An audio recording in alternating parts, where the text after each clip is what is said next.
Now to the Israel-Hamas war, and today the Justice Department announced charges against 6 senior leaders of Hamas. Federal prosecutors say they orchestrated the murders of dozens of Americans in the October 7th attack in Israel. Dick Brennan is here now with the details. Dick?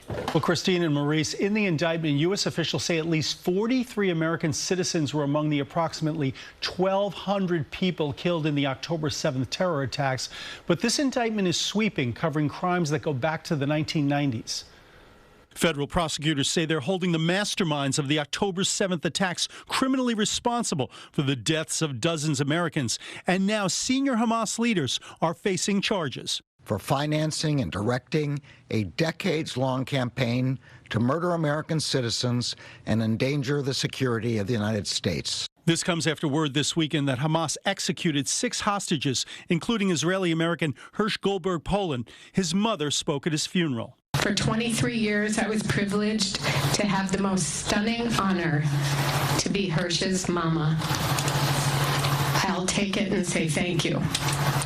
I just wish it had been for longer. This case was filed in February, but its unsealing now after the death of the 6 hostages is likely not a coincidence. This was a carefully timed complaint. Certainly, it came in conjunction with the horrible tragedy that took place this weekend, including the death, the murder of one American citizen. Legal expert David Schwartz says while some of the defendants are dead and others are abroad and in hiding, there are indications that at least one could still be taken in.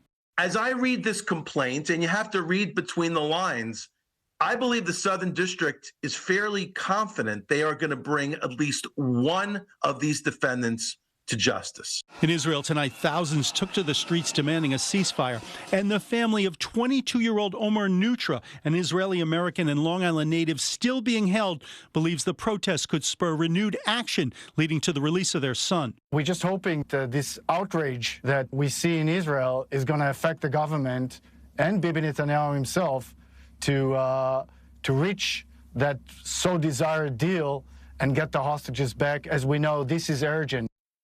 Legal experts say it's not clear if or when a case could be brought in New York. That would require one of the defendants being brought back to the U.S. to face trial. Christina Maurice. Thank you, Dick.